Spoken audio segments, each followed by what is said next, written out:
আসসালামু আলাইকুম। আপনারা জানেন যে বৃহস্পতিবার সকালে বিসিবির নির্বাচন থেকে নিজেকে প্রত্যাহার করে নিয়েছে বাংলাদেশ ক্রিকেট দলের সাবেক অধিনায়ক তামিম ইকবাল খান। তার সঙ্গে অন্তত আরও 14-15 জন ব্যক্তি তারা নির্বাচন থেকে সরে এসেছেন এবং মনোনয়ন প্রত্যাহার করে নিয়েছেন। তবে নির্বাচন প্রত্যাহার করার পর তামিম ইকবাল বেশ কিছু কথা তিনি বলেছেন যে বাংলাদেশ ক্রিকেটের ইতিহাসে এই ধরনের নোংরামির ঘটনা আর কখনোই ঘটেনি। বাংলাদেশের ক্রিকেটের এটি একটি কালো অধ্যায় এবং তিনি বলেছেন যে বাংলাদেশের ক্রিকেট ফিক্সিং বন্ধ করার আগে বিসিবির এই ফিক্সিং বন্ধ হওয়া উচিত। অর্থাৎ বিসিবি নির্বাচনে সরকারের হস্তক্ষেপের তুমুল সমালোচনা করেছেন বাংলাদেশের সাবেক এই ক্রিকেটার এবং বাংলাদেশ দলের সাবেক অধিনায়ক তামিম ইকবাল। তিনি যার দিকে বারবার ইঙ্গিত দিতে চেয়েছেন এবং যার কথা তিনি বলতে চেয়েছেন, অর্থাৎ বর্তমান অন্তর্বর্তীকালীন সরকারের ক্রীড়া উপদেষ্টা আসিফ মাহমুদ ভূঁইয়ার দিকে তিনি বারবার ইঙ্গিত করেছেন এবং তিনি বলেছেন যে বাংলাদেশের ক্রিকেটে সরকারের যে হস্তক্ষেপ সেটি আগামীর জন্য ভালো হলো না এবং এটি ইতিহাস হয়ে থাকলো। এবং তিনি বলেছেন যে প্রতিবাদ হিসেবে তিনি এই নির্বাচন থেকে সরে যাচ্ছেন, অর্থাৎ তার প্রতিবাদটাই হচ্ছে নির্বাচনকে বয়কট করা। আপনারা জানেন তামিম বিএনপি পন্থী একজন প্রার্থী ছিলেন বলে গণমাধ্যমে খবর প্রকাশ হয়েছে, কিন্তু তিনি কেন এই সরকারের সঙ্গে মিলে বিসিবিতে নির্বাচন করতে পারলেন না এবং নির্বাচনে শেষ পর্যন্ত থাকতে পারলেন না, সেই প্রশ্ন কিন্তু উঠেছে। আপনারা জানেন যে বর্তমান যিনি ক্রীড়া উপদেষ্টা রয়েছেন আসিফ, তিনি যখন মিরপুরের ক্রিকেট স্টেডিয়ামে যায় তখন তাকে সঙ্গ দিয়েছিলেন তামিম ইকবাল এবং তার সঙ্গে সারা সময়টা জুড়ে ক্রিকেটের স্টেডিয়ামের বিভিন্ন জায়গা তিনি ঘুরিয়ে দেখান। তখন খুবই হাস্যোজ্জ্বল মনে হয়েছিল দুজনকে এবং দুজনের সম্পর্কও খুব চমৎকার, সেই ধারণাই করেছিল সবাই। কিন্তু দিন যত গড়িয়েছে বিসিবিতে তামিম ইকবাল এবং আসিফ বর্তমান উপদেষ্টা, তাদের মধ্যে দূরত্ব তত বেশি তৈরি হয়েছে।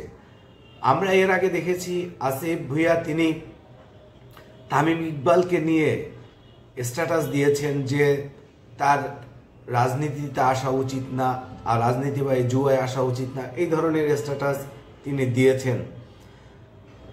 তো আসলে আমরা দেখতে পাচ্ছি যে বর্তমান যিনি ক্রীড়া উপদেষ্টা আসিফ মাহমুদ ভূঁইয়ার সঙ্গে এই বাংলাদেশের যে সেরা দুজন ক্রিকেটার, অর্থাৎ এর আগে আমরা দেখলাম সাকিব আল হাসানের সঙ্গে এই ক্রীড়া উপদেষ্টার দূরত্ব সৃষ্টি হয়। যেহেতু সাকিব আল হাসান আওয়ামী লীগের রাজনীতির সঙ্গে জড়িত ছিল, আওয়ামী লীগের সংসদ সদস্য ছিল, সেই জায়গা থেকে নীতিগতভাবেই ধারণাই করা যায় যে বর্তমান উপদেষ্টার সঙ্গে তার রাজনৈতিক মতপার্থক্য রয়েছে বা থাকবে। এবং আওয়ামী লীগ সরকারকে যেহেতু দমন নিপীড়নের সরকার বলা হয়, সেহেতু সাকিব আল হাসানের সঙ্গে তার বিভিন্ন মতপার্থক্য থাকবে, এটাই স্বাভাবিক। সেই সাকিব আল হাসানের সঙ্গে যখন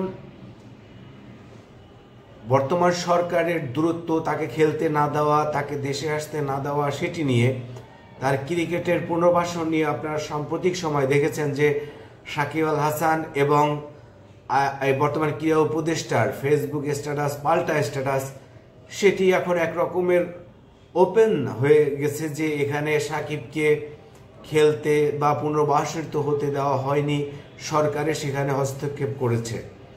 সেই একইভাবে আমরা দেখলাম তামিম ইকবালও সেই সরকারি হস্তক্ষেপের কথাই বলছেন বিসিবি নির্বাচনেও।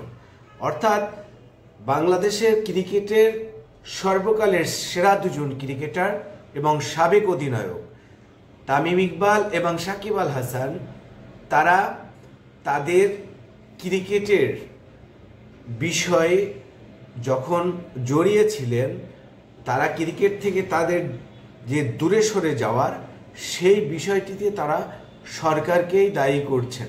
অর্থাৎ বর্তমানের সরকারকে সাকিব আল হাসান যেমন দায়ী করেছেন, এবং আমরা দেখলাম আজকে বৃহস্পতিবার তামিম ইকবালও ঠিক একইভাবে সরকারকে দায়ী করেছেন। এই বিষয়টি আসলে এখন প্রশ্ন উঠছে যে সরকারের সঙ্গে বা ক্রীড়া উপদেষ্টার সঙ্গে তামিম ইকবাল এবং সাকিব আল হাসান কেন একসঙ্গে কাজ করতে পারল না। ধরেই নিলাম সাকিব আল হাসান যেহেতু আওয়ামী লীগের রাজনীতির সঙ্গে ছিলেন, সে পুনর্বাসিত হবে না বা সে বাংলাদেশ ক্রিকেটে গুরুত্বপূর্ণ জায়গায় আর যাবে না, সেটি এক ধরনের অবধারিতই ছিল। তিনি বাংলাদেশের বাইরে রয়েছেন, যুক্তরাষ্ট্রে পরিবার সহ বসবাস করছেন। কিন্তু তামিম ইকবাল, যিনি শুরু থেকে আসিফ মাহমুদ ভুঁইয়ার সঙ্গে ছিলেন এবং তাকে ওয়েলকাম করলেন, কিন্তু সেই তামিম ইকবালই কেন আবার এই আসিফ মাহমুদ ভুঁইয়ার বিরুদ্ধেই কথা বলছেন? বিষয়টি হচ্ছে যে এখানে যতটুকু গণমাধ্যমের সংবাদ থেকে জানা যাচ্ছে সেটি হচ্ছে বর্তমান সরকার, অন্তর্বর্তীকালীন সরকার চাচ্ছে আমিনুল ইসলাম বুলবুলি বোর্ড সভাপতি হয়ে পরবর্তী মেয়াদে তিনি বোর্ড পরিচালনা করবেন।